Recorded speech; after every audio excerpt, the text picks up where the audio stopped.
New York. I still have my 5 minutes, Mr. Chairman. Oh, that's right. I forgot. I understand why you may not. Because you were yielded 5. The gentleman from New York is recognized for 5 minutes. Excuse me. Mr. Schellenberger, I may have misheard earlier, but is it your testimony here today that you disagree with the 2 indictments by Special Counsel Robert Mueller that definitively established that Russia interfered in our 2016 election through social media disinformation and a hack and leak operation? No, I don't disagree. Okay. Mr. Taibbi, do you disagree with those 2 indictments? Well, indictments aren't a thing to disagree. Do you disagree? They're about 40 or 50 pages. Do you disagree with the evidence outlined in those indictments? Well, indictments are just charges. I just asked you, do you disagree with the evidence included in those indictments? Yes or no? I'm not on the jury of that case. I couldn't possibly say yes or no. Okay, because you said earlier, I believe, that you did not see Russia, you could not confirm that Russia interfered in our election in 2016, that you don't believe that. Is that your testimony here today? You don't believe that they did? I think it's possible that they may have on a small scale, but certainly not to what's been reported. What's been reported or what's been included in the indictments? Well, again, indictments are allegations. They're not proof. And I understand. It's pretty detailed allegations. In the Mueller indictment, by the way. You should go read the indictment and then come back and tell us if you actually think there's no proof of it. Well, but let me move on. Let me move on, please. By the way, please, let me move on. That's how this works. You should know that by now.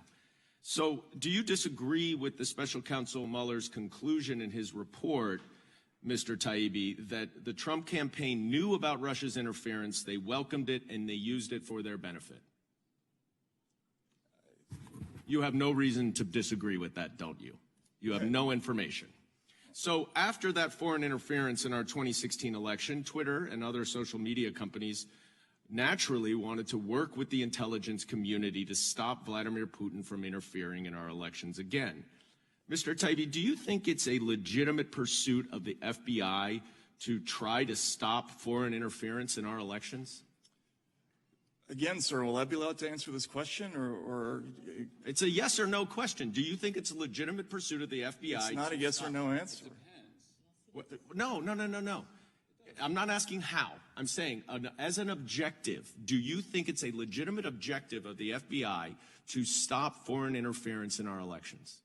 I think it's a legitimate objective to stop actual foreign interference. Okay.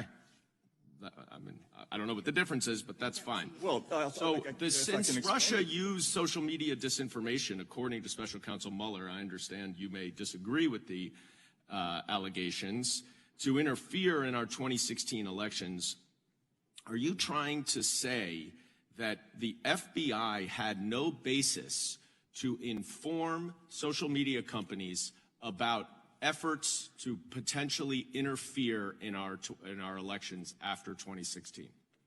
I can tell you that I read internal Twitter emails where Twitter expressly talked about the fact that the FBI couldn't possibly know more than they did about whether or not there was Russian interference, and that, in fact, even they couldn't determine which accounts were actually IRA and which ones weren't. Okay. I understand you like to filibuster. That was not an answer to my question, but I'll move on. Mr. Schellenberger, in all of the emails that you reviewed, did the FBI ever direct Twitter to take down any accounts or remove any posts? Yes. They directed Twitter to remove them, or they said these may violate your terms and services? Yes. I think that's an accurate use of the word direct. They said these may violate. You think that saying that yes, these may violate your terms and conditions is the same as directing them to take an account down?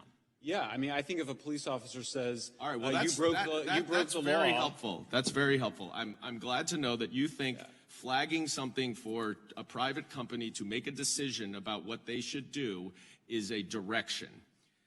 And even with Twitter, you cannot find actual evidence of any direct government censorship of any lawful speech. And when I say lawful, I mean non-criminal speech, because plenty of speech is non-criminal. I'll give you one. The gentleman's time to expire. I'd ask unanimous consent to enter into the record the following email from Clark Humphrey, Executive Office of the Presidency, White House Office, January 23rd, 2021, That's the Biden administration. 4:39 a.m. Hey, folks. This goes to Twitter. Hey, folks, wanted to use the term they used the term Mr. Goldman just used. Wanted to flag the below tweet, and I'm wondering if we can get moving on the process for having it removed ASAP. Boom. That is. Could you read the below tweet? And then if we can keep an eye out for tweets that fall in this same genre, that would be great. This is a tweet on the very issue that Thomas. Can you just, brought. for the fullness of the record, can you read the? Because I've not seen this. Can you read the tweet that it's referencing? I don't have the tweet here with me, but the gentleman's point was, tell us. You said no time did government try to tell Twitter to take that, to explicitly remove something, and no, I said explicitly remove lawful speech. Lawful speech. We're going to conflate. The First Amendment is not absolute. Twitter. This is something from Robert Kennedy Jr. But for the record, I assume that's lawful as a point speech. of order, Mr. Chair. Because Robert Kennedy Jr. said it? That's why it's lawful speech? Just a minute, Mr. Goldman. But all I'm saying is you Chair, said in no time did the government explicitly say to take a tweet down. Here we have it, right here Mr. from the White Chair. House. They couldn't even wait 2 days. 2 days into this administration, they were asked Twitter to take something down, and we will get you the underlying tweet. Thank With that, you. I recognize the gentlelady from New York. Will you place it into the record as well, sir? The underlying tweet? Robert Kennedy Jr.